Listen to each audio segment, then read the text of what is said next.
This is Radio 314 on the Red Ice Radio Network.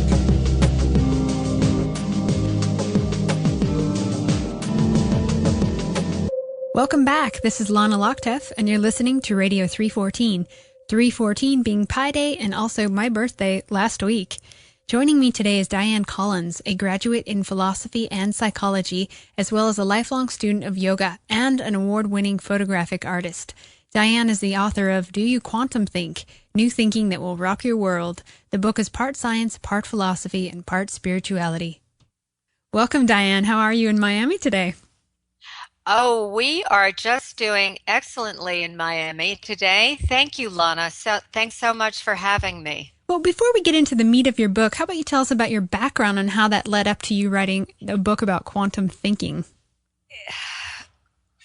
What happened is this. I think I never know whether to take the long road or the short road, but I'll give just the highlights. Is that I became self-aware. I remember the exact moment, about 4 years old. And that really started my questioning. And, it continued. And as I began, as a true seeker, but I think I was born a metaphysician. And I came in and I started looking at the society and the way things were developing. And I thought, there's something wrong with this picture. Because inasmuch as we have at least 6,000 years of wisdom from every culture, from every wisdom tradition, available now, as we know, at the touch of a smartphone or an iPad, that we're still not living it. And so this disconnect is what led me to continue.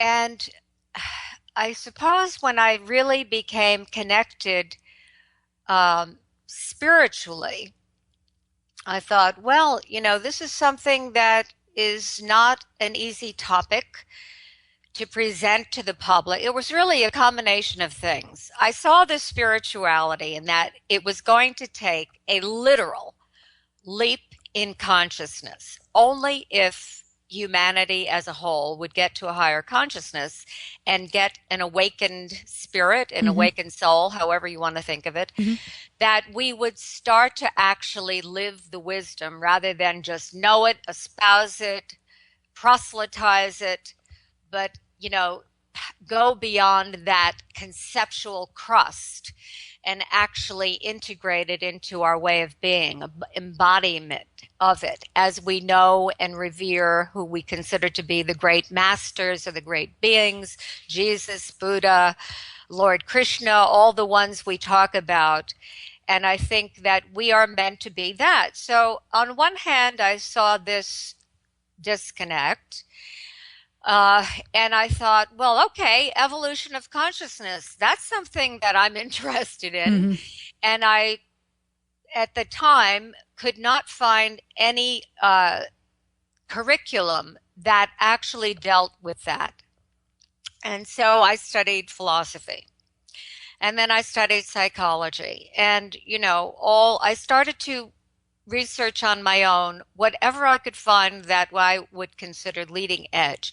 And I came across quantum physics. I came across the book, I'm probably sure you must know of it too, The Tao of Physics by Fritjof Capra. And I thought, oh, great, this is good, because if we can talk, in a way, science is God in our culture, or kind of a God, so that's okay. And if I could communicate through the science that would have people connect to spirit and to have that be available in everyday life, well, wow, that would be something worth seeking. So this is basically, what happened. And along the way, of course, I studied mind science and the law of, not necessarily the law of attraction, but, these theosophical kind of laws that people tend to study. And of course, along the way, you realize as you think, so you become. And so my thought was, and this is what led me to create the quote QuantumThink system of thinking, which is a system of 21 principles and practices to put it all together, the science, the spirituality, integrating it, present moment awareness, so that we're actually living from that whole context. But we can get back to that. But what happened is that I thought to myself, as you think, so you become. And, the Buddha said, all that we are is a result of, what we've thought. And so many different master beings said this. I thought, well, if all you had to do is change your thought to change the world, to change your life, why does my life still look the way it does? Why does the world still look the way it does? I investigated further. And along the way, I met who became my good friend and mentor, Dr. Fred Alan Wolfe, who you might know of. Yes. Do you know him? Yep. Mm-hmm. Have you ever had him on the show? No, not yet. Yeah, you should. He's a very interesting, entertaining guy. Anyway, one of the great thinkers in my in my view on this planet at this time. And so Fred, we were working on what was to be a television project at the time. Didn't actually come about, but it was good because I get to spend a lot of time with him.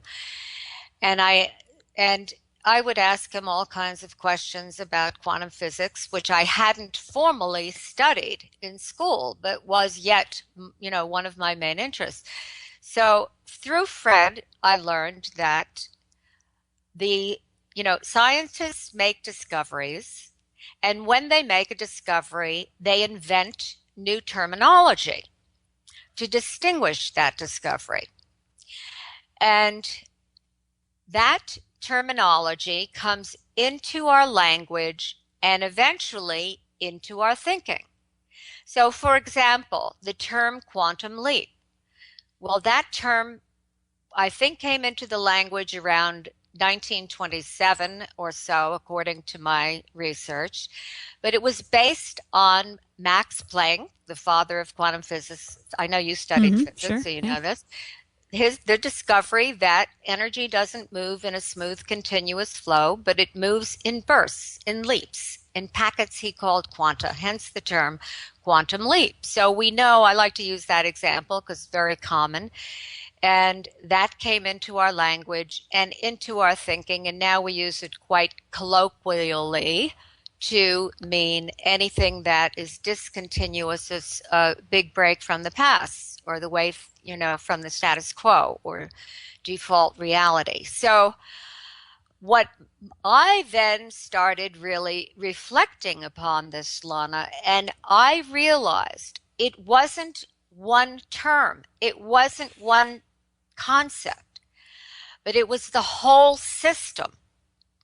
And then what I realized, and I know you and Henrik have had people on talking about this. I haven't listened to a lot of your shows yet, though I plan to, because I just discovered your wonderful productions not too long ago. But I know you had Greg Braden on recently, and he talks about a crisis in thinking, and this is really that what my work addresses. I don't call it a crisis, but is that I made this discovery, which is the premise of QuantumThink, of my work, that though we imagine, we think freely. So you could ask the question this way: if thinking creates reality, what's creating thinking? And so I call the myth of choice. We have an illusion that we're choosing the way we think, that we're choosing our thoughts, though we have the opportunity, certainly the possibility of choice in every moment. For the most part, our thinking is shaped by the overarching world view. how do you know that the thoughts that you're thinking are your own? And I would agree with that, because there's a mix of mind control from various outlets going on, from film and entertainment to the scientific dictatorship. Wouldn't you agree? Well, I don't like to think of it as mind control, but I'm looking at it more as an influence of a set of assumptions that is born from the world view. And then we can get more into what you're talking about, the specifics of it, because we're in a quantum age, and we're still very much, as a culture, as a human culture, influenced by the assumptions of what is known as the classical mechanical worldview that started in classical science of the 17th century, when science split from the church and so declared only matter is real. And so our entire orientation, if you look at how that has silently, in the background of culture, influenced the way we think and everything we do, that only matter is real. Everything oriented around the ordinary physical five senses. In the physical domain, we look separate. We look different. You're black, I'm white. You're this, I'm that. And this influences a train of thinking. This is what I'm saying in quantum thinking. So on the bright side, and we could get more into how that old worldview is influencing us to think in increments. It was, the universe as machine, divided up into its constituent parts, called reductionism, figure out what the parts are made of, how they fit together and link in a cause and effect mechanical way. And we will be able to control everything, control nature. So now we know that what we know today in leading science has really made a lot of those assumptions and beliefs of that worldview is actually incorrect. We're not in a world of a static reality, of a billiard ball, solid object reality that works in a cause and effect way. As you know, we're in this multi-dimensional universe or if you want to go into multiverse, but let's just stay with universe, of whole systems interpenetrating one another. Multidimensional meaning at the source of all is mind as consciousness. Not, when I talk about mind, not the click, click, click mentation, flitting from thought to thought, just what we think of as left brain, but mind as what we hold in consciousness, what we hold in awareness, and that there are quantum effects, non-linear, in this mind, the great mind, the one mind of infinite intelligence of which we are all part and parcel. So in quantum thinking, I'm saying, well, wait a minute. I read along the way this book about Albert Einstein, and by Lincoln Barnett. And in the introduction, they were saying, well, it could take 50, this was written a long time ago in the 1950s. And they said it could take 50 to 100 years for the ideas of science to come into the public awareness and public consciousness. And so now, of course, that was before the internet. So things are rapidly accelerating now. So, of course, it wouldn't take that long. But what I thought is, well, wait a minute. This is a time of conscious evolution, an evolution in consciousness, which the irony of is we have to consciously choose it. Well, so, let me ask you a question real quickly. Yeah, it seems that there's a missing link, and you're talking about how we're all part of a great mind. How is it that we have forgotten our connection to this great mind, or why is it difficult for us to be conscious of how we're limiting ourselves based on our worldview? That's a really perfect question. As usual, you're so tuned in. This is what I made up, okay? I'm saying made up because basically everything is a creation on this planet of Hmm. creation. Is that since we have been influenced by a mechanical worldview, in many ways, we've become automatic and mechanical too. And that is really it's a way that I say we can deal with it. Now, at some place along the line in one of the QuantumThink distinctions, which is entitled Conscious Evolution, I'm also saying that according to how we've evolved as a species, we actually project ourselves into the world. Hence, our legs become a wheel, become, a jet plane or whatever. And we make these projections. So you could say, Lana, that we, at that time of evolution, needed to organize chaos, out Hmm. in the outer life. And so we made this rational science. And what happens is, I could say it in spiritual terms, is that we forget. We got lost in the limitation of that one illusion. Now, I don't mean illusion as fake. I mean illusion as that's the nature of reality, is that we're constantly projecting these realities that we have consensus on, and that's how, we're able to live in a collaborative world. So you could say that to the extent that we do not have a conscious relationship, a consciously awakened relationship with our own system of thinking, with our own thoughts, that to that extent, we're like flotsam and jetsam, on the sea of life.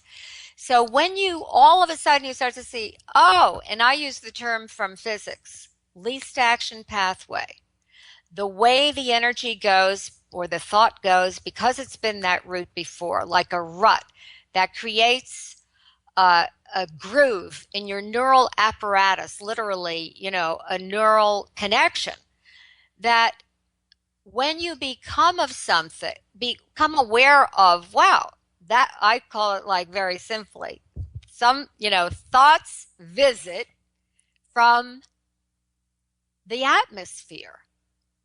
If you Hmm. think about this giant mind, right, that because of our orientation of living in the physical domain, even though we know about, I call it a classical worldview sandwich, I'll take matter sliced in the sandwich, keep the spirit on the side and hold the soul. Like you're not allowed to talk about the soul. Or, the spirit, oh, that's on Sundays or Saturdays, depending, whatever your area that you've been brought up in spirituality. But so when you look at this and you start to literally quantum think, you're not looking from your more limited classical view. You are taking a leap and looking from the principles rather than at them. Well, when you look from the principles, the quantum principles for short, that we live in fields of awareness, intelligence, and energy. So when you realize that we're in a field, a mind field, that we are picking up on, right? Unwittingly, we're picking up on thoughts that are in the field. Hmm. And what I'm saying is that when you can make that distinction, then you can choose, because you think, well, wait a minute. I just had this thought that there's a conspiracy of Illuminati, and is that really serving, what we want to happen in the world now? I So mean, I just, how do you make that distinction then? you become aware of how the old worldview has, well, how we make the distinction is how I just did it actually. How we're doing it right now is I call it the art of distinguishing, a new worldview of learning. Quantum worldview being new worldview, affectionately old worldview. Not that you trade one in for the other. Old worldview has much genius and has taught us to be analytical and all the other things.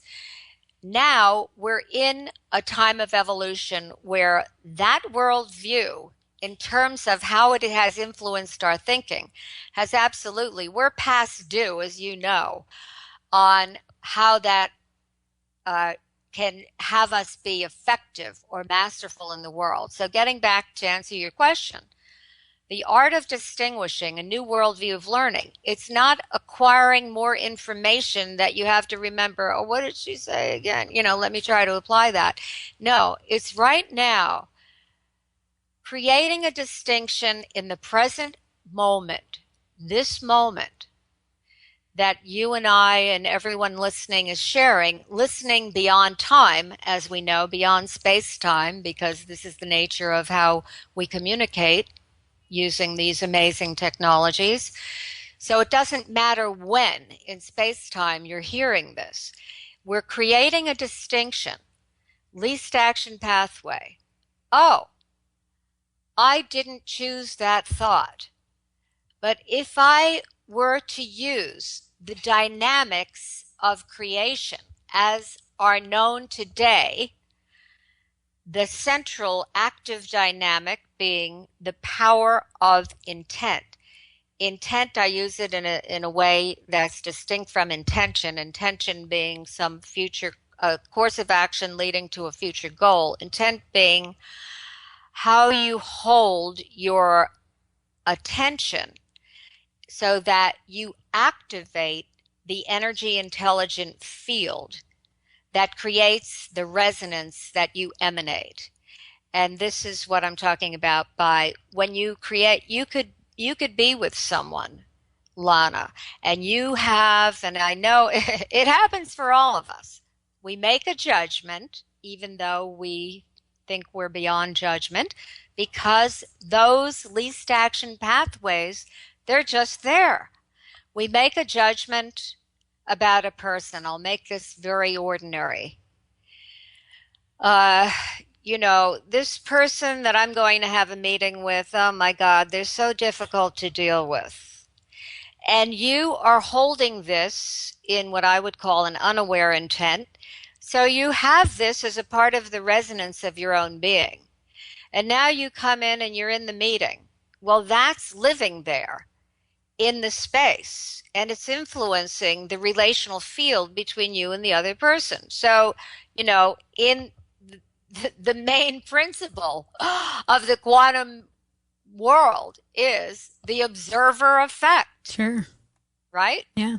We, as the observers, that is not what we see visually, but what we hold in awareness, that's observation, is that we're shaping our experience and our results by virtue of what we bring to our observation. I like to say it again simply, what you bring is what you get. So when you notice, this is the answer to your question. Well, how do we make the shift?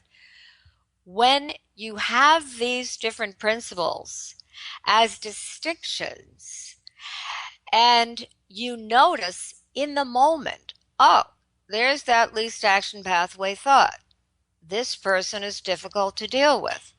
And you realize, well, we're living in an observer-created reality. Holding that intent is not going to get the result that we want to have happen from this meeting. Yeah. And this is all done, by the way, in quantum leaps, like instantaneously. Once you have the distinctions, it just works. And you think to yourself, okay, what is my intent for the relational field between me and this person? That we connect, that we appreciate, that we value one another. And you shape your own resonance that way. This is not, hocus pocus. It's not, new age hooey. It's not. it's, I'd like to know what you think, Lana, about you, because I'm not aware, I know you like physics and metaphysics too. We're kindred spirits in many ways. And so, but you're aware that there's much scientific data to that confirms what I'm talking about. Sure, of course I do. And I've also wondered sometimes, let's say we perceive a certain reality, we've manifested it. Is it possible to unobserve, if you will, or undo that current reality that we're living in? Yeah, I love that. You're so brilliant. I have a distinction for that, and this is called the four aspects of knowing. And so what does that mean? And I asked the question in this distinction. How are you related to what you know? Now, know in this KNOW means what you know is whatever you can hold in awareness, right? Mm-hmm. So I'm going to take us through how you uncreate something. So I created this distinction, four aspects of knowing. How are you related to what you know? Well, I'll tell you the four, and then I'll tell you what they mean. The four aspects of knowing. You could be related in unawareness is the first aspect of knowing. The second aspect of knowing is conceptual knowing. The third aspect of knowing is intuitive knowing. And the fourth aspect of knowing is participatory knowing. Now, in unawareness, you could say this is where we're just in reaction. Reaction, reaction, reaction. Somebody says a word, it presses a button, you've got that automaticity from the old worldview conditioning, which, by the way, we need for so much of staying alive in life. But again, the mastery is in being able to distinguish when it's appropriate and when not. But let's say even you get into a kind of an argument with someone. And so we could say this is where in unawareness, it's flotsam and jetsam on the sea of life. Another aspect of unawareness is when something exists, like a certain reality exists, but it doesn't exist for you. And, the easiest way, you decide that you're going to buy, a new car. You never saw this model of car before. You never even saw it before. Now you see it everywhere, 20 in an hour, that kind of thing. So you're bringing something into your observation, into your reality. The paradox of being in the connected being aware that you're in a state of unawareness is that as soon as you're aware of it, you're no longer in it. Okay, that's first aspect. Now, if you wanted to, I'll go to the last one. Participatory knowing is knowing that you, okay, in an observer-created reality, or to say it in spiritual terms, the world exists on the screen of your own consciousness. This is how the spiritual masters say it. So what does this mean? There are distinctions, but no actual separation. Our entire reality, whether it's our reality in our imagination, our vision, our tuning into whatever reality is in the world, our memories, our feelings of our heart, the yearnings of our soul, the connection to divinity or the sacred, all of it is in us. To quote my friend and mentor, Fred Alan Wolf, there is no out there. This is quantum physics. There is no separation. So, what does this mean? Well, when you know something in participatory knowing, let's say a result you want, and you know it is participatory knowing, you are in the experiential realization that you are the seed, the blossom, and the fruit of your creation. So, use a simple example. It's really too simplistic, but just so people can get what participatory knowing is, that if you have a child and if you know, and you're fortunate enough to live in a part of the world where can happen, and you know your child is going to eat today, and you don't even think about it. It's not an issue. But you could say participatory knowing. I would say it's a little too simplistic, because this has to do with conscious creation of reality. So, and I think, what I'm saying, I went right to the fourth aspect of knowing, because if your question is like, what if you're in something and you don't want that reality? Yeah, I think of government, for instance. For me, I think it's a completely tyrannical government we're living under now, and I don't want to be a part of it. I want to undo that. So how do I undo that in my own personal life if it's also a co-creation, which has kind of turned into a nightmare? See what I mean? It's kind of messy. This is it. This is it right now. And I think this is, what I lovingly call the consciousness crowd, and I think I wrote to you something about what I think of as the end of the Great Divide. Right, I was going to ask you about that. Here's what happens. But just to finish on the how do you not be in that reality? But you're asking something very important, but I did want to just complete that for people, is that you can actually have something go into a state of unawareness by creating something new that displaces however you're holding your current observation, what you're holding in your interpretation. So you have an interpretation about government being tyrannical. And, as I like to point out, there's only people, and the conglomerate, the collective of any organization, corporate, government, whatever, it's made up of individuals. So somehow, because of this old worldview, this automatic conditioning where the second aspect of knowing, it's mostly conceptual knowing. It's like something's a good idea. Oh, that's a good idea. Let's have government work, in the favor of the people. And it's not really touching people. So for the most part, we're living in this, I like to, for some reason, the word crusty, this crusty conceptual reality, this separation consciousness, right? But in spiritual term. So if you think about it, now you were living in different countries, I know. In the United States, where I've been living, I've visited many countries, but been living in the United States. So I saw the news of 9/11 from this perspective, more or less.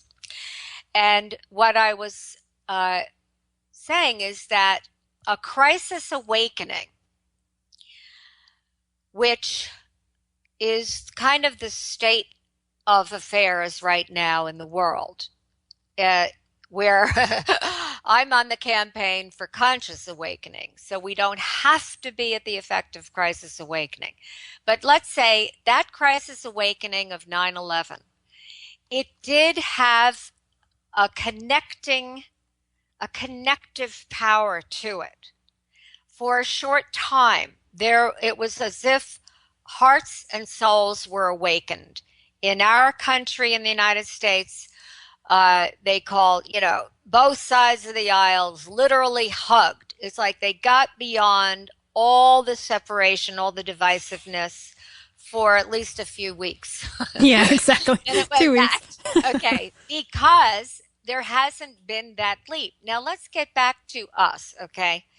Because you bring up something very, very important, which is, if we're truly living the wisdom of the way the quantum reality works, of the laws of creation as we have been endowed with by virtue of our human birthright, When we learn what I call the 5 natural faculties of mind, the power of observation, of which the dynamic is intent, the power of meditation, I consider one of the faculties of mind, not just a practice, it's also a practice.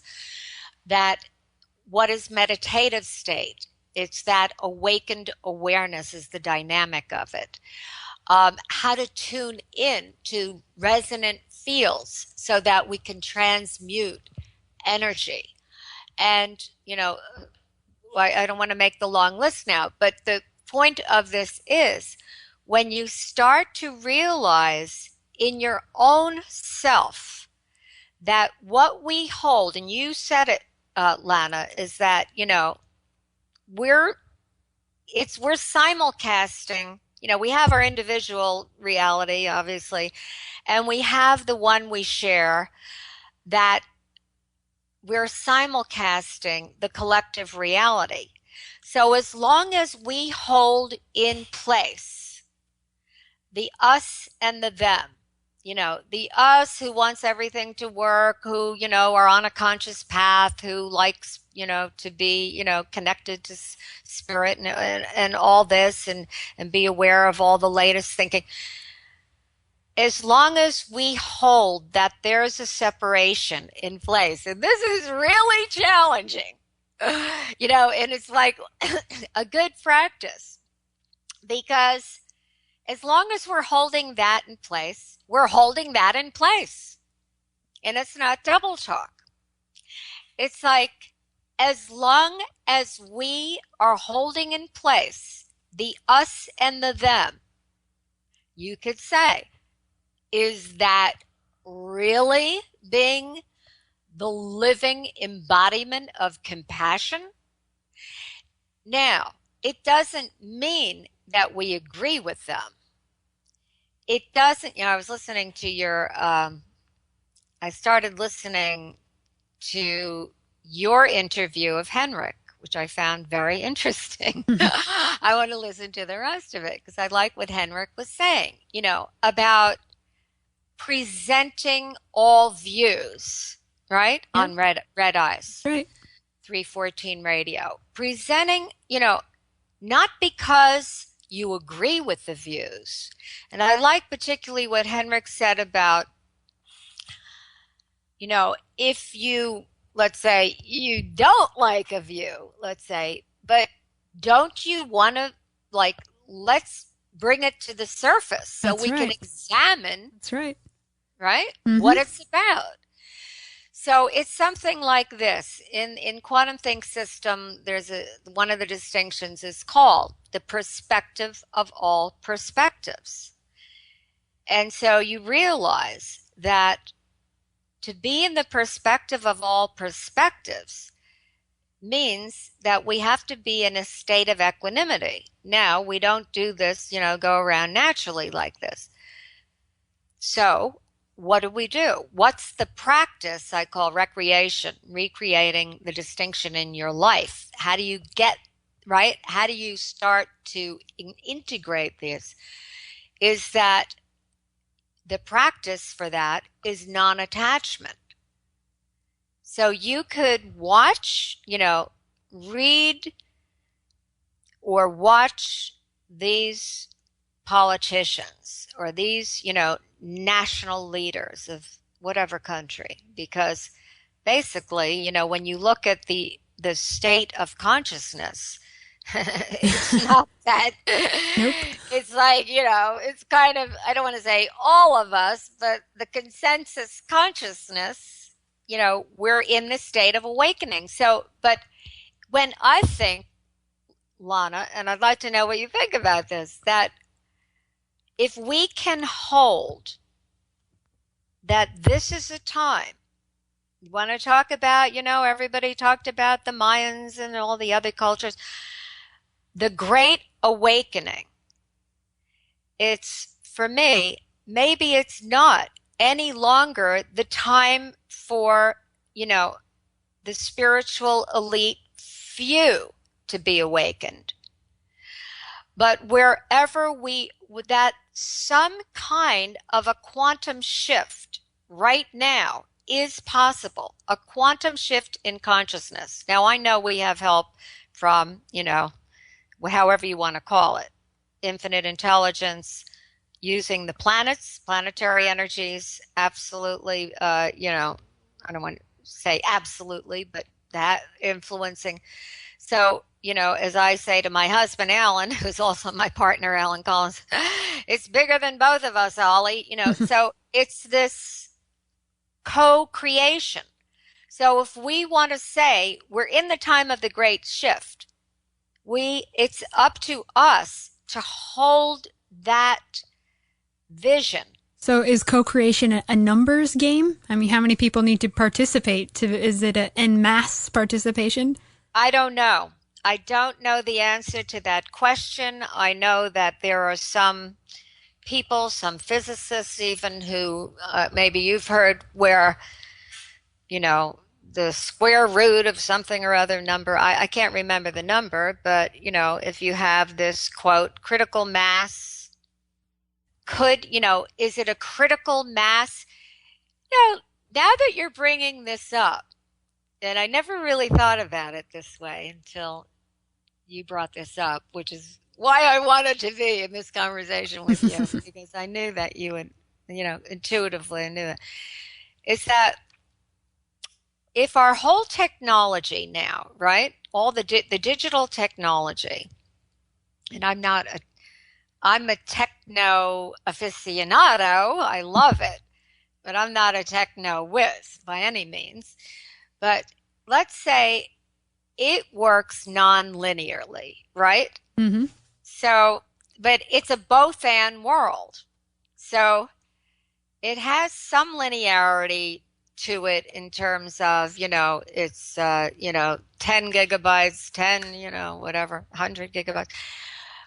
And there's also that non-linear aspect where, I don't know exactly the terminology, where the file size is measured non-linearly. Do you know what I'm saying here? I'm trying to say? Yeah, I think so. Maybe you can explain a little further. Well, let's say if you projected that onto humanity, in other words, at some point, let's say I have an iPhone.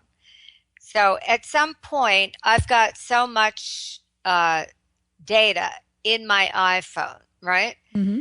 That it's slowing it down, or, it's not functioning as good as it could be. Mm-hmm.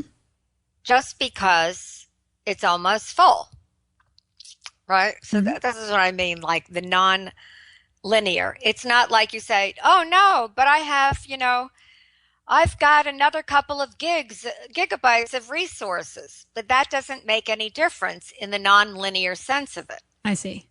You see what I'm saying? Yeah. Mm-hmm. It's like, it's not that type of linear measurement. Oh, but I've got 2 more gigabytes. It's just not working. So let's say if we looked at humanity this way, consciousness this way, suppose that consciousness works something like digital technology in terms of it's a non-linear, it's both and. Maybe it has to do a little bit with how many people, how many numbers, or how many of us have chosen with a conscious intent to evolve ourselves, to evolve consciousness, and to hold it for others. People like to say light bearers, holder of the light. Mm-hmm. I like to take it, I like metaphysical terms too, but let's just say on a more practical basis that it works, it could work, rather than having to have only a linear critical mass, that something shifts. And what I was going to say is sometimes that just happens.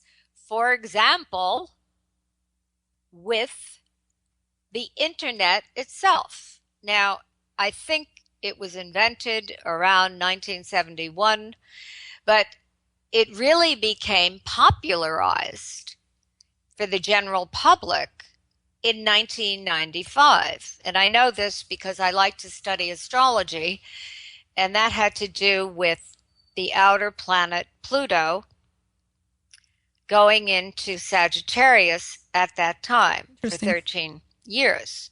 So when you think of it, Pluto rules Sagittarius, Sagittarius rules foreign affairs, religion, spirituality, higher wisdom, communications at that level. And all of a sudden, and Pluto is the planet of transformation and the digging up. So it also has to do, Sagittarius, with excesses, by the way, hence, the 90s. But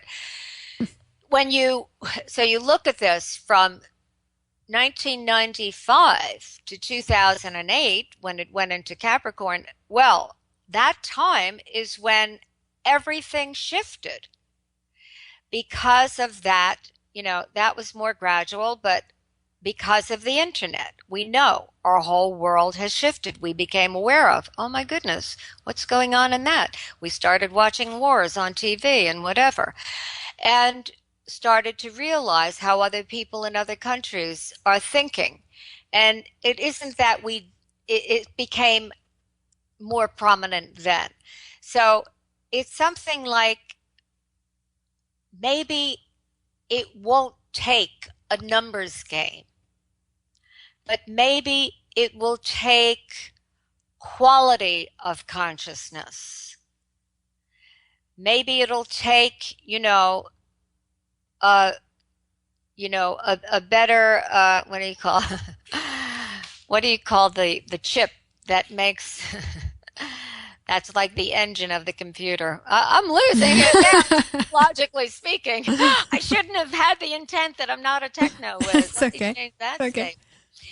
So, you know what it is I switched from PC to Mac, so I'm not sure. But, the Intel inside type of thing. But, that power, maybe it's a higher quality of consciousness that we can start, just maybe that's what it'll take. What do you think it will take? I think that there's always been an undercurrent of people that have been a little more avant-garde in their thinking, and eventually the old school thought catches up, but it takes a long time. And then what I see happening now is that because of the internet and whatnot, a lot of the mainstream folks, let's say, who are making films, I think it's kind of trendy to pick up on some of the alternative information. So that also just by default brings it up into the mainstream. People become interested. So I think if that's what the force wants, it's going to come out somehow. And that's the direction we'll go. Well, I think, you see, what you just said, for example, it'll take a long time. My brother always tells me that. He thinks it's going to take 10,000 years. I say, well, you have to start somewhere. Well, my mission, should I accept this mission, which I think I already did. Sometimes I say, oh my goodness, I signed up for this. In quantum thinking is to have us get that when we literally make the leap to the new world view, things occur in quantum leap. That means an instantaneous shifts in state. Now, this is going on in our thinking all the time as we flip from thought to thought, association to association. But when you begin to quantum think, it's really, as my publisher picked out for the back of my book, you don't have this because you have the digital, but you will. He put one call out of that whole book, and it is my kind of mantra: when you master your mind, you master your life. So it's not mind control. It's when you master the faculties of mind that we have never been taught in traditional education. Yep. Because of our orientation around the physical, we study the brain, we study the psychology, but, the behavioristic stuff. But we have, of course, have not paid any mind to mind as consciousness. until now. So I'm saying I'm creating that we're going to now. So when you talk about, Hollywood, which, I love the entertainment industry because, I can see, I just love it anyway because I like things that are, not boring. I like entertainment. But, I call that approaching a new worldview from an old worldview. So it would be like you're living in Los Angeles, wondering what is it like to live in New York? And you're watching New York on video, and people are coming back and telling you all about it, but and so you're trying to apply that, but you have to actually go there and start living from that context to actually have it be integrated. Again, sure, you have to analogy. do some work for it to happen. It doesn't well, you just have happen. to take a literal quantum leap. Yeah. Take to a risk. A new worldview system. I should point out, most of us don't imagine we think in one system or not. But this is a universe of whole systems. And thinking takes place as a system that, again, is shaped by the system we call the prevailing or overarching worldview. So when you take this leap in systems, thinking systems, and you begin to think from, well, I call it quantum thinking, but from this quantum new worldview perspective, all used synonymously, that you realize that what this distinction, very important, transformation as distinct from change. Now, if you want to change something, you have to have the thing that you want to change in existence in order to change it. So, I use in my book the example of, if you think of yourself as an angry person, and the old worldview conditioning, we see things as static. We think, oh my God, that's who I am angry. Where from a new worldview, you see it as, oh, what if that was just a habit, a least action pathway of your personality that you happen to pick up? It doesn't matter how, where, or why. You'll never know that, be able to get to it anyway. So let's just say it's a habit. And how do you get rid of that habit? Well, if you want to change your anger, you have to have anger there present in order to change it. Does that make sense so far? Yes. Okay. Now, quantum thinking is the realm of transformation. Or if we want to project a new reality here, the great shift, it's to know the principle of transformation. How does that work? Transformation means beyond the current form. So what do? We create a reality that has really, you don't even have to address anger. If you were going to say, okay, up until now, I've been thinking of myself as an angry person. I realize, and I forgot to mention this, Lana, fundamental to the quantum worldview is there are no absolutes. I like to give the caveat outside of whatever you think of divine or infinite, intelligence or the void or however you think that.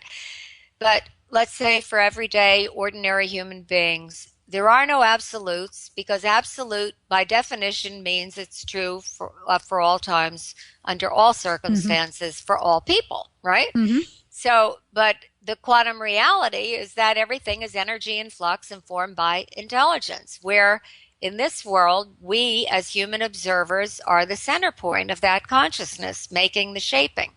So when you realize, oh, I'm an angry person. No, there are no absolutes. Okay, well, how do I want to shape my experience of myself and how others will relate to me? And then you could develop a new habit. Well, I'm developing the habit of ecstasy. What's wrong with that? As I am Not the drug. We're clarifying, not the drug. Right. Oh, right, not the drug. Okay, let's take something a little bit more that people can. But let's say that I'm creating the reality that I live in a state of steady wisdom, and that I'm happy about being in the experience of my loving, compassionate self, or whatever it is that you're joyful. You could create anything as a habit of your experience, and that will displace the anger. Now, it doesn't mean that, you get rid of anger completely, because we as human beings in an infinite possibility world, that's, QuantumThink principle number 3, infinite possibility, is that we are the possibility of any possible human trait. Quantum physicists consider the possible world as having existence, having been brought up as a human culture in the scientific materialism that said only matter is real. We don't relate to what we don't see, feel, touch, hear, taste or imagine as being in existence. We just think, we don't even think of it. It's just something exists or it doesn't. So the idea here is that if you and I are the possibility of manifesting any human trait, the good, the bad, the ugly, and the sublime. Every potential. Right. Then what are we going to manifest? You want to live a conscious life, right? Mm-hmm.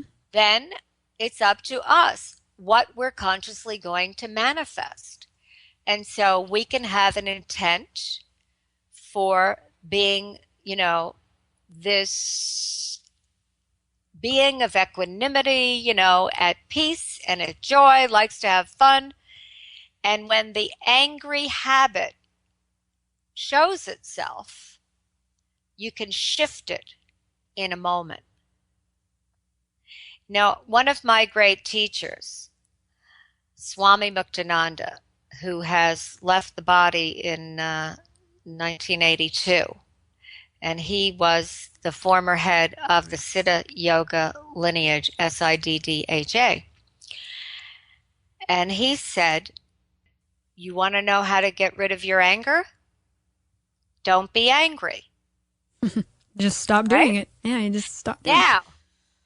We think if you are at the effect of your habits in that first aspect of knowing, unawareness, right? That means you're at the effect of your habits rather than being able to be the witness of that as a habit, as what I like to call least action pathway, no meaning. It doesn't mean that you're bad, you were this, you were that. When you were 4 years old, your mother did that. It's not necessary. It doesn't, that analysis, by the way, the analytical thinking also came from old worldview conditioning. Analysis is good when needed, but certain things where analysis is not helpful. So in the creation of the reality that we want on Earth right now, that we want in our society, of course, it does begin with us. This is what I think what you brought out in me to say in this conversation, Lana, about maybe it's not a critical linear mass of consciousness, but it's a quality of consciousness that when we awaken to our own automatic habits, regardless of how much, work we've done, how much path, how much we've been a seeker, whatever our spiritual practice has been, is that, I would venture to say that most of us, I don't know, I don't like to make these type of comments because I haven't talked to everybody in the world, but most of us, we could venture a guess that we have these automaticities. We have these automatic ways of thinking, these patterns, Definitely. these habits that when we become aware of them, just as a habit, as a least action pathway, without giving it any further meaning in what I like to call wretched self syndrome. Like without having to think, oh my God, I'm so bad. I used to treat my mother like this. It's not necessary because, and this is about living the wisdom again, because we all talk about, right, being in the moment, living in the moment, going with flow. You hear all the consciousness crowd, And right? I have to say, for some people, it just feels so fake when they say it, It's like, Right. I don't feel anything in there. Right. You're in conceptual knowing, or maybe even intuitive. It's like sometimes you are in flow. But what I'm saying is, if you're really in the moment and you actually get that, as Swami Muktananda said, you want to know how to not be angry? Don't be angry. That you literally, quantum leap style, can shift an instantaneous shift in state with no discernible or traceable pathway. That's what the, one kind of definition of a quantum leap. It's a shift in state. It's a shift in orbit, of a particle of energy. It's a shift in state with no traceable pathway. You think about how consciousness works, things pop in and out of existence. Mm-hmm. So we can literally pop in and out our anger or whatever it is we don't want in and out of existence. It's another way we can shift it when we realize that we can do it. And then okay, you want to be in the now moment, that's it. And I have this like very sort of cute anecdotal thing about this, is that while I'm a big tennis, my husband and I love tennis, we play tennis, and we're big tennis fans, and been taking lessons for a long time. And when I was first taking lessons, I was taking lessons from this woman. And every time I would miss the shot, I would go, oh, terrible, And this woman, Alice, she said to me, okay, Diane, don't have a mini depression after every shot you miss. It just gets worse when you do that. Right. Next point. So I use this with Alan, my husband. And when we get, hung up in the heat of the moment, you know what it's like, to be married, working together. It's wonderful. And you have your moments of conflict, thank goodness. And otherwise it'd be quite boring, right? And but when we get stuck, I use that expression. Okay, next point. Or, if I go into my, oh my God, is anybody going to buy my book today? One of these thoughts that we have about our creations and are we going to be successful and all that. It's like, my husband will say to me, oh, is that a reality that you really want to be? Why do you want to stay with that reality? And you see, when you have this realization of this more expanded world view, and you're literally embodying these principles, it's not like you don't have the spiraling backward, but you catch it, Lana. Mm-hmm. It's like you catch it and you go, wait a minute. You're right. Okay, let me create a different intent here. And you can literally move right out of it. So, getting to the big issues that you bring up, how do we change the way that our leaders, government leaders, political leaders are, corporate, is, it sounds a little bit la la land, but it really is to begin to hold one humanity and that, wow, this is exciting. We are waking up. And I heard you talking, I also listened to a portion of you were being interviewed on YouTube. Oh, with John Cale. Yeah. Yeah. And you were talking about how I think he was like there's this this dark side, right? Yes. The dark side and the light. And I think that this is, an aspect of what's going on is that when what you're familiar with, and this is where I think we can bring the compassion into it, Lana, is that when what people are familiar with, when what you've known that as your reality, as something you could hold on to, as whatever you were identified with that makes someone feel secure or makes them feel like they belong to something, like this divisiveness between liberals and conservatives, for example, that when you see that being shaken up, you do, I think there is that reactionary, hold on, hold on for dear life. No, don't let it go, and it's just, it's being swept away from you. Reality as we've known it in this very limited old world separation kind of mentality, right? Mm-hmm. And you start to see it. Well, wait a minute, that was never my value. Well, wait a minute, I didn't grow up, with a religious view that said, other persons can actually choose for themselves, or, women are people too, or whatever it is of your culture. It's not like I think people are saying this to themselves, but I think that if we were going to say the dark side, that's going on. And this has to do with whatever it is you're holding on to, including money, right? Mm-hmm.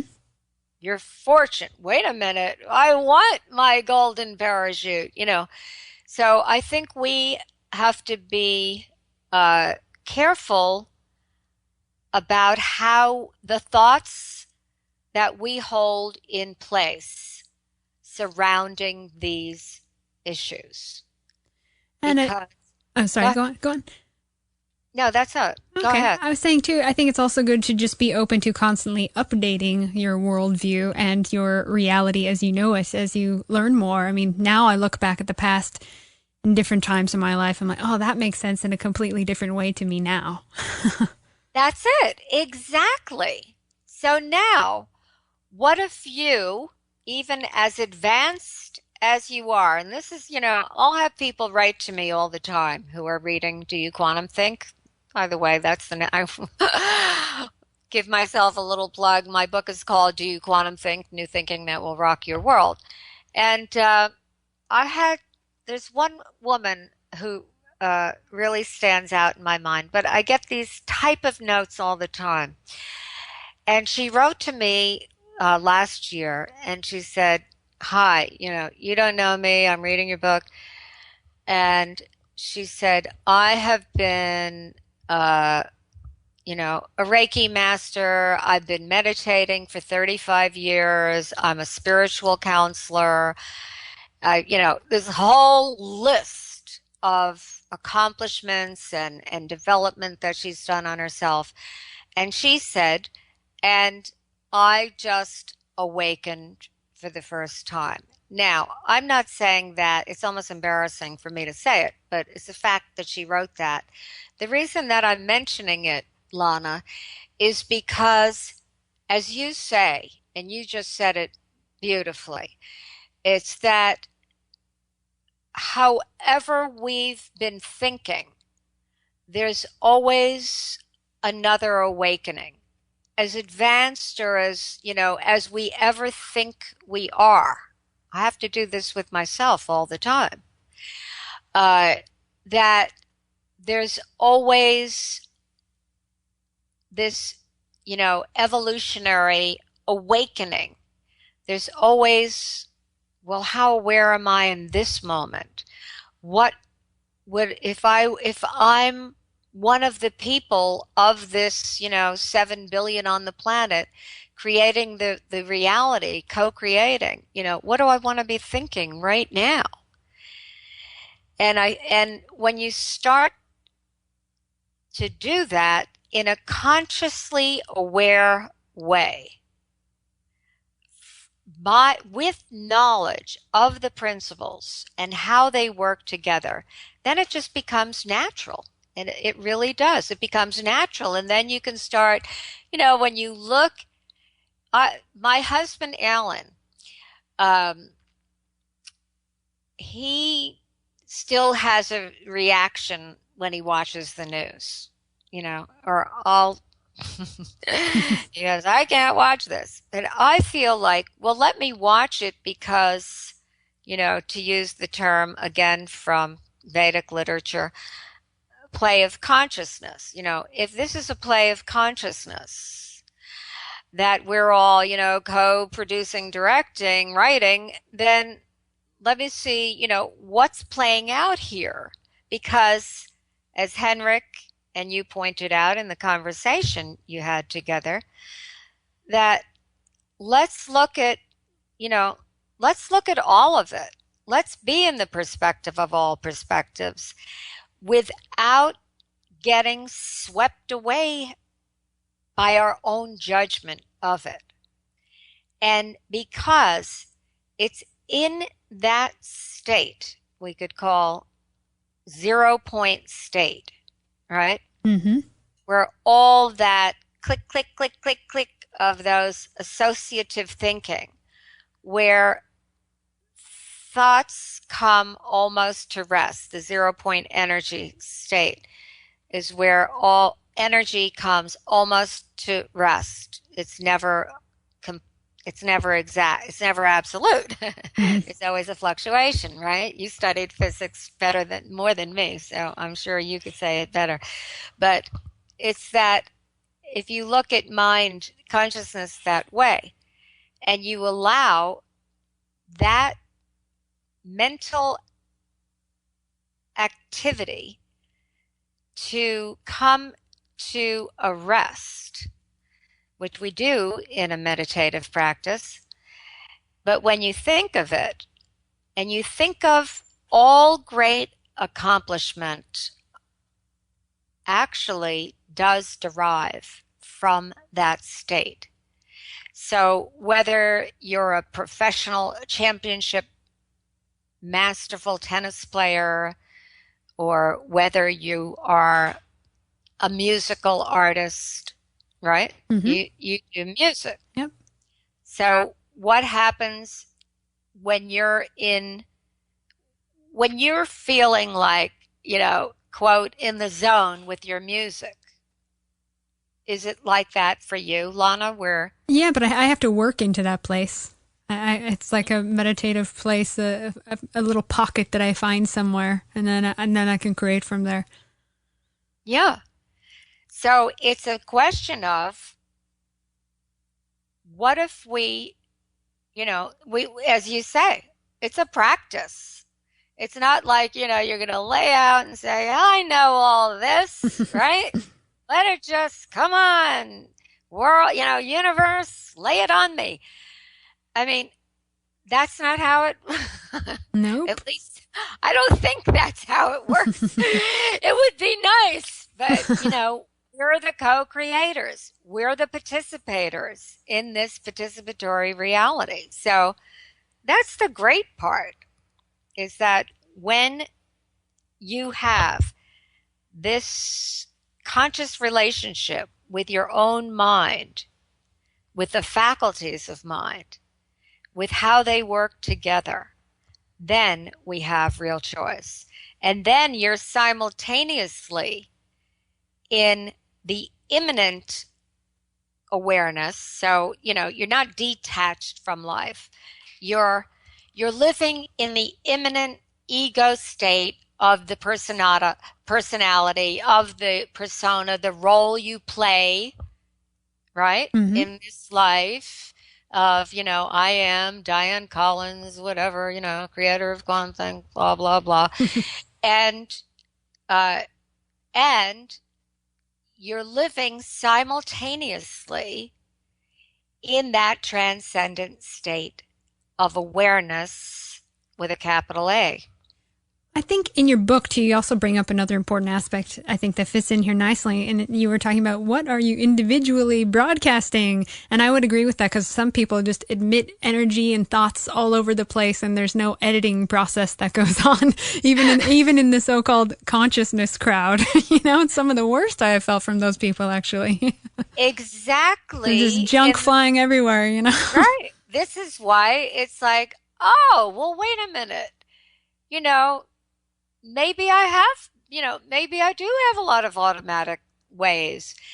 Yeah, the junk flying everywhere. And that's why I think of it as it's time to go from knowing the wisdom, from espousing the wisdom, from coaching the wisdom, right? From teaching it, That's right, to actually embodying it. And we embody it. You're so accurate in saying that. And that's why, in Do You Quantum Think, the idea of that book is, first of all, it's a friend for life, as I like to call it. It's double entendre, something that you use over and over. And the intent, my intention and intent in all of my work and the writing of that, is that you connect to your own awareness as you read. So in asking that question you brought up, I'm asking, what are you individually broadcasting? It's for you, the readers, and I read it too, I want to say, even though I'm the vehicle through which that came. And I did work very hard on it, diligently for years and years and a lifetime. Well, you did a good job, because you bridged together a lot of different schools of thought. I just wanted to say that. So it wasn't like foo-foo, new agey, happy thoughts kind of book, but it was very grounded. So good job. Thank you. And I also tried to make it entertaining. Yeah. A little bit funny here, You're going to wake up. What's it going to be? Knock you over the head with a crisis awakening or conscious awakening? You get to choose. So it's not that I'm telling anyone anything we don't know, you don't already know. We already have access to all knowledge. We're part and parcel of infinite intelligence, infinite being. So naturally, it's like, so what am I doing? Is I'm distinguishing it in awareness in such a way as, A, it'll be interesting to read, and B, that you connect to yourself so that you can have, basically what you want in life. It's really the beginning, the alpha and the omega is to have a joyous, happy, fulfilled life, and to have that, and to know that we're doing, it's for everyone. Dianne, I have one last question for you. I'm very interested to hear what that is. Well, I know you were talking about the end of the Great Divide and how the so-called consciousness crowd is basically unaware of how they keep the divide in place. So how does it work when you speak to or consult government officials or a family like DuPont, which is very corrupt? I mean, they're one of the largest producers of toxic chemicals, and there's a lot of stuff you can find about the DuPont family. So how does that go? Well, I'll tell you two things about that. One thing is that there's a certain goal that I haven't reached in terms of the transformation of an entire corporation. Okay. You know what we were Mm-hmm. talking about. Mm-hmm. It's like a mini humanity, right? So however, in working with those companies, so right now, if I, we're not working with DuPont now, but when we were working with them, we worked with whatever they wanted us to work on with them at that point. At this point, we're working more in the, that was sort of like in the, let's say, middle management levels, vice president. Now we work more with the CEO, president, senior executive level in major corporations. Uh, Not currently working with DuPont, but would like to again. But so there's one side of it that, okay, I didn't get them to stop making these chemicals because I haven't talked to them about that. However, what is going on in the relationship is that we hold them as if they're quantum thinkers. Just what I just said about anybody who reads my book. I'm not going to say anything you don't know at some level of your being. So what happens when we work with these executives and managers is that they do start to think from the whole for the whole. So I still have intent to start to get and this is really my vision for myself right now, is to, and why I'm glad, my book came out and everything, and spending a lot of time going into these various circles of life, let's say, where I can have a more influential voice in having people so that Greg doesn't have to say we have a crisis in thinking, so that, these leaders are start to quantum thinking because they are high leverage points, which is why we chose deliberately and consciously many years ago when we started our consulting business to work with high visibility major multinational corporations exactly for that reason. So what happens is they there's not a one answer because we work with many people, but I'll give you one example is that we have been working with a senior level executive in a major media company. And I, of course, cannot say who that is. However, I can say that through working together, that this individual's developed a vision for a new kind of media. And he is working on, has started to bring that into manifestation, not the entity itself, but the formulation so far. So it's like a completely different way than we know the media works today, and particularly news media, but news and entertainment. And so this is what becomes possible, is that they really do just, I was talking about maybe you can't change the way it is, but you can displace it with a new framework, with a new context for thinking. And this is what's happening. By the way, if you know anyone in DuPont who you can connect me with at that level, I would love to talk to them, because really the question is, and I just wrote, I'll tell you something, Lana, was working on for months an op-ed, which I submitted to the New York Times, which it doesn't seem like they're printing it, because they said they tell you in 3 days, and today is the third day. And it's called Thinking Not as Usual, New Thought is Not New Age. And it really, I'm talking about a lot of, what we've been talking about, but specifically from being in the right questions. So, whenever we're in an antagonistic kind of question, the 1% and the 99%, even though we know that this inequality of wealth distribution is not what we want for people, we still have to be able to think for the whole, from the whole, if we're actually living the wisdom.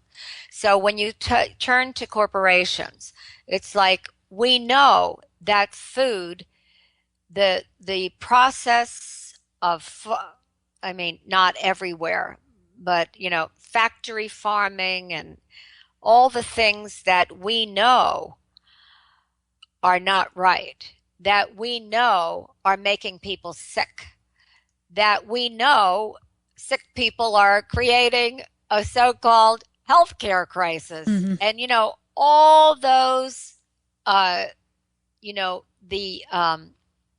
outcomes of the old worldview, classical, mechanical worldview thinking that, so has limited us, certainly not thinking from the whole of how these systems all work together, and the soil and, the fracking and how that will, affect the water and everything about it.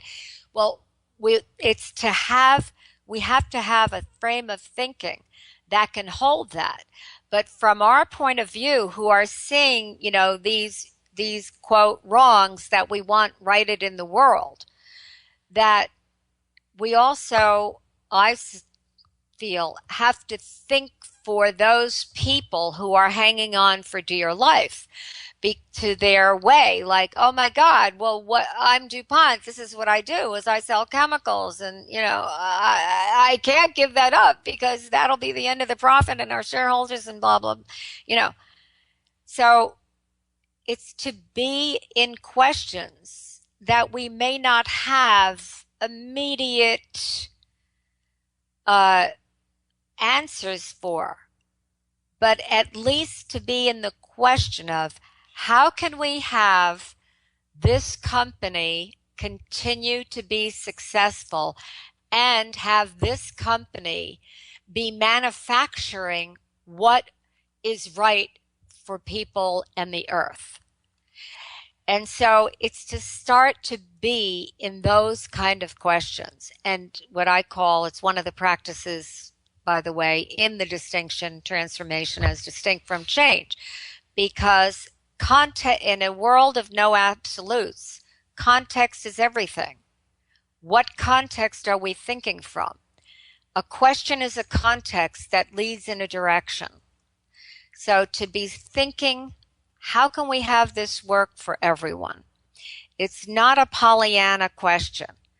It has us begin to activate from the realm of infinite possibility, from the realm of infinite mind, solutions that we may not see at the outset. But it's, again, the end of the great divide is to eliminate the great divide in our own speaking and start to actually, to me anyway, to live the wisdom is to think for the whole, from the whole. Well, that was great. Thank you for your time today. We do appreciate it. I really appreciate being able to express these thoughts and ideas with you, and you as the host of this program. How do you refer to it? Radio 314. Well, I know it's Radio 314, but a show, a program, but Radio 314, okay. That it, this is an aspect of these fields that we reside in, is that it's one conversation. So even in your listening, and in fact, especially in listening, that and of course in the way that you ask the questions, which is a direct reflection of the way you think, is that even in the listening, it's a great contribution, Lana, and it enables, me, and I've heard your other guests, as the guest, to really be able um, to have a free expression. So I thank you and Henrik for this very much. Of course, of course. And also, I forgot, please mention your website and books. Oh, yeah. Right. We forgot about that. Okay. My website is very easy. www.diannecollins.com, and it's Dianne with two N's, Dianne, Collins with two L's, Collins, DianneCollins.com. And my book is called Do You Quantum Think? New Thinking That Will Rock Your World. And in the best of ways, of course. And it's available wherever books are sold. So you can get it online, Amazon, Barnes & Nobles, other online bookstores. You can get it in stores. You can order it from any store if your local store doesn't happen to have it. And I know it's available in other countries as well. Not necessarily in other languages yet, other than English at this point. I think it's getting published in Chinese soon. But it's also available in Nook and in Kindle and for iPad. So thank you for letting me say that. And as some of you know, I have been mourning the loss of my cat Bijou, who was my soulmate for 15 years. Bijou imparted energy to many Red Ice recordings as she watched in the studio. She was the most evolved, conscious, loving animal I have ever encountered, and I hope we all experience Bijou consciousness, her greatest contribution to this lonely planet. Talk soon.